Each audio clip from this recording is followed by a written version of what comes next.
Pak Ustadz, saya mau bertanya bagaimana menghadapi pasangan kita suka tidak konsisten pada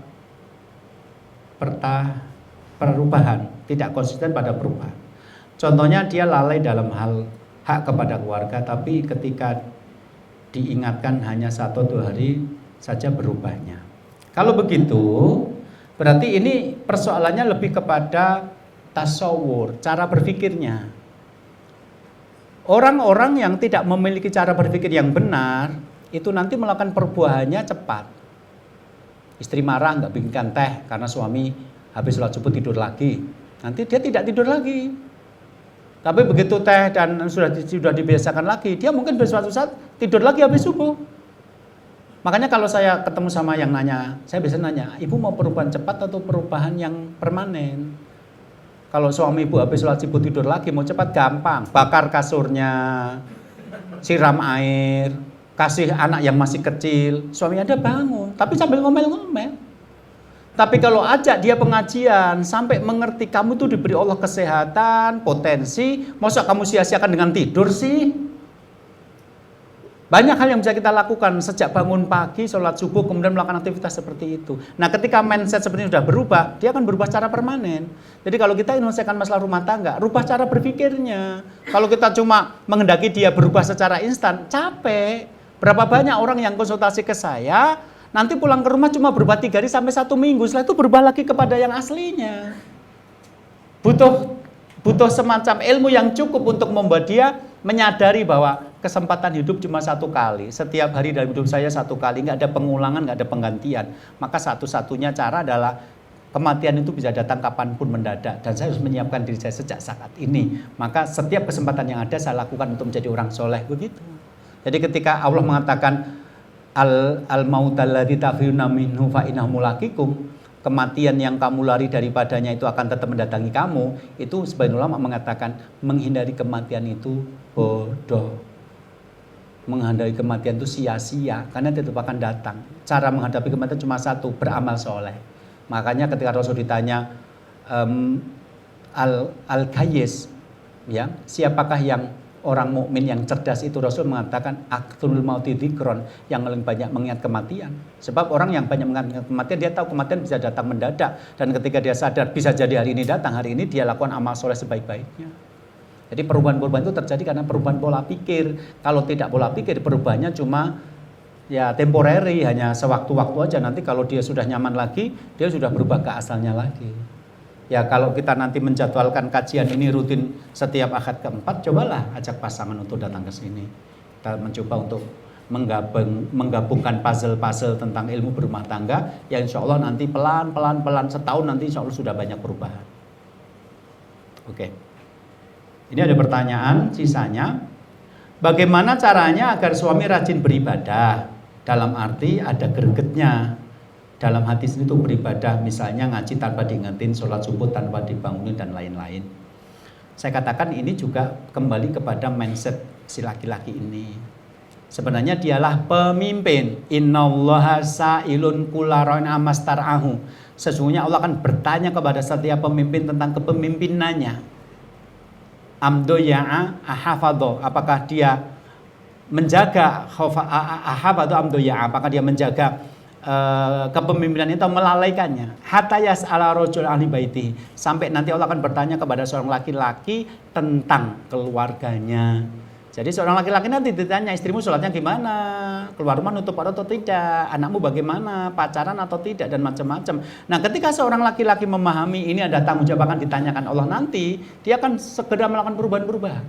Karena nanti ayat berikutnya mengatakan ku anfusakum walikum naro, jagalah dirimu dan keluargamu dari api neraka. Itu maknanya adalah orang yang tidak bisa menjaga diri, tidak bisa menjaga keluarganya. Jadi perintah Allah, jagalah dirimu dulu, baru keluargamu dari api neraka. Itu mengisyaratkan orang yang ingin keluarganya masuk surga dan tidak masuk neraka, itu harus memulai dari dirinya dulu. Nah, laki-laki yang memahami ilmu-ilmu seperti ini, insya Allah nanti akan melakukan perubahan-perubahan. Tapi kalau suami kita ibadahnya masih diingatkan, berangkat ke pengajian masih harus diingatkan juga, berarti konsep tanggung jawab terhadap kepemimpinan ini belum muncul. Nah, coba bawa ke pengajian, kita bentuk dulu cara berpikirnya. Tapi kalau misalnya Anda sekarang mau diskusi, Bukan marah-marah ketika suami tidak sholat atau terlambat, tapi nanti justru nyari waktu yang tenang, yang sepi, pikirannya sedang tenang, nggak ada masalah. Anda baru ngomong, ya sebenarnya kalau sholat itu kok harus diingetin, kenapa sih? Nah dari situ nanti suami menyampaikan keberatannya, baru Anda mengatasi berdasarkan keberatan-keberatan itu.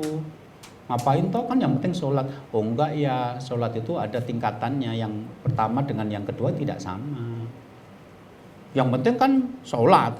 Loh enggak ya, sholat sendiri di rumah itu 1 derajat, sholat berjamaah di masjid 27 derajat. Jadi kalau kamu cuma pengen 1 derajat, maka berarti kamu menyia-nyiakan tenaga, energi. 1 kali di masjid dapat 27, kamu cukupkan 1 aja di rumah dapat 1. Tapi kalau ini diomongkan ketika pas marah-marah karena suami terlambat sholat, kalau kamu enggak sholat di masjid 27 derajat, enggak ngefek. Jadi ngefek nasihat itu justru pada saat tidak ada beban pikiran sehingga fokus pada apa yang dibicarakan. Cari waktu untuk itu dan sebagai alat untuk membantu nanti dirayu untuk datang ke sini. Nanti pada satu saat kita bahas tentang prioritas. Orang itu yang cerdas itu adalah orang yang prioritas. Ketika dia mendapatkan 27, dia akan milih itu daripada mendapatkan 1. Ketika bisa memilih yang lebih baik, dia akan memilih yang lebih baik daripada baik. Baik saja tidak cukup ketika ada pilihan yang lebih baik.